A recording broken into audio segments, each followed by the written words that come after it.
Ya, kembali lagi di Kick and Rush, dan kali ini gue mau bahas tentang timnas Inggris. Dan di bawah Gareth Southgate ini mungkin di mata netizen atau di media luar sana membuktikan bahwa Southgate ini ada progres dari semifinal Piala Dunia dan akhirnya masuk final Piala Eropa gitu kan.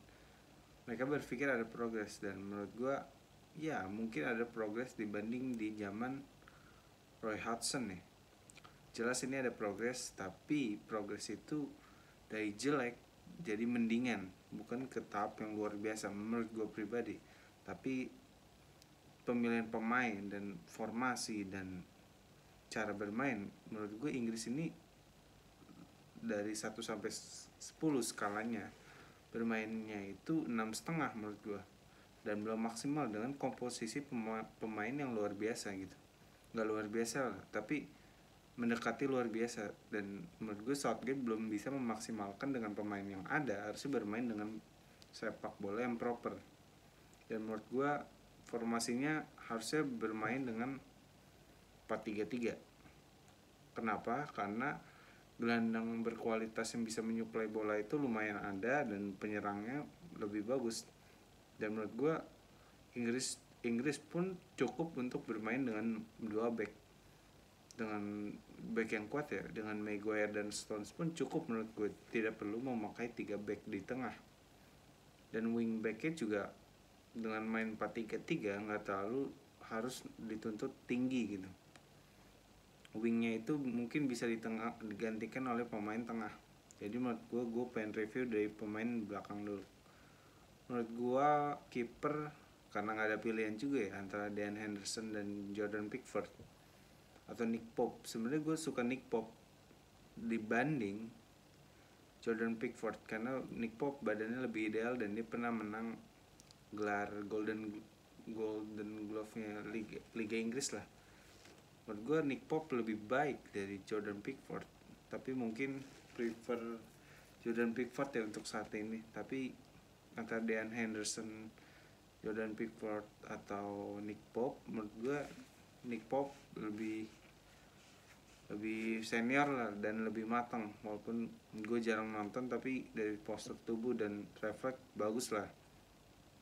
Karena Jordan Pickford ini kelemahannya adalah ketika di shooting dekat tiang sudut cukup jauh, dia nggak bisa reach bola tersebut. Jadi harusnya bola yang bisa ditangkap atau ditepis oleh kiper yang lebih tinggi, dia ini nggak menjangkau gitu, nggak menjangkau bola yang lebih ke sudut atau yang jauh dari badan dia.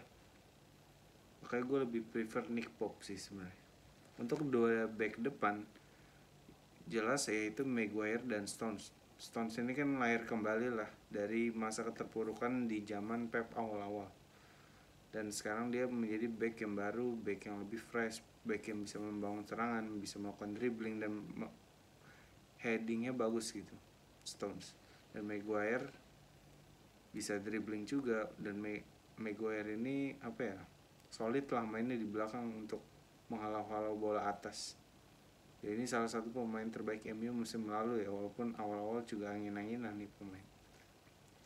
Bek kanan gue lebih prefer si TA ya, karena TA punya visi yang luar biasa, melakukan long pass yang akurat, memiliki skill di sayap, dan dia bisa juga berposisi sebagai gelandang bertahan ya, karena memiliki akurasi umpan yang bagus. Dan dia ini pemain versatile, bisa main di mana aja karena akurasi umpan tersebut.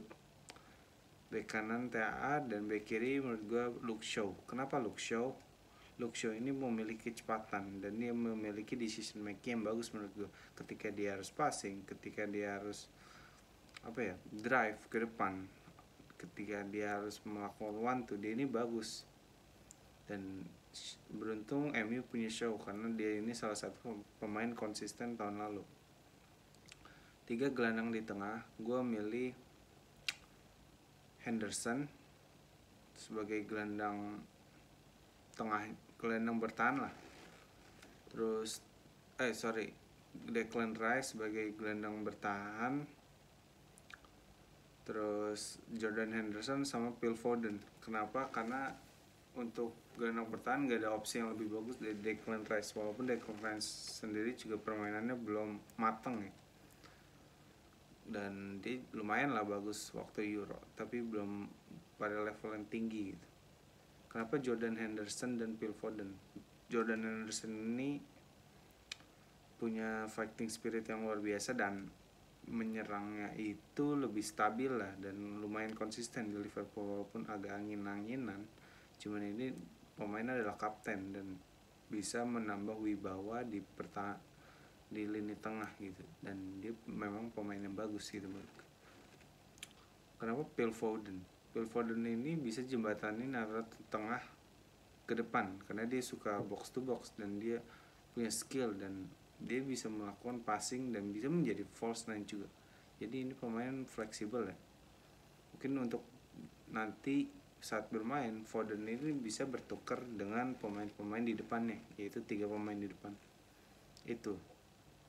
Nah, 3 pemain di depan menurut gue yang terbaik itu di kiri Sterling ya. Walaupun Sterling angin-anginan, dia di Inggris kadang-kadang suka jadi pahlawan gitu. Walaupun dia juga mainnya jelek, tapi ketika Rashford atau Grealish main di Inggris tidak sebagus Sterling, walaupun Sterling pun jelek itu menurut gue. Tapi memang dari pelatih-pelatih sebelumnya dan sampai sekarang Sterling ini selalu diberi kesempatan dan menit bermainnya lebih banyak, walaupun Rashford dan Grealish menurut gue layak diberi kesempatan lebih dibanding Sterling yang membuang-buang peluang. Tapi mungkin untuk saat ini dengan Rashford yang kepercayaan diri menurun karena cedera dan gagal penalti ya, mungkin gue masih taruh Sterling di kiri karena ya dia skillful, dia cepat gitu ya. Rashford juga terlalu angin-anginan. Ya sama aja sih Sterling, Rashford, Grealish, tapi karena harus milih salah satu ya Sterling karena dia udah biasa main di timnas Inggris dan kadang-kadang bisa jadi pahlawan kesiangan. Di kanan gua pilih Greenwood sih. Kenapa Greenwood? Sebenarnya Greenwood sama Sancho, tapi karena Sancho belum nyetel di MU, gue mungkin memutuskan untuk Greenwood dulu karena Greenwood juga suka menolong MU dan dia punya skillful yang luar biasa dan menusuk dari kanan ke tiang jauh nge-shootnya dan dia bagus banget menurut gue.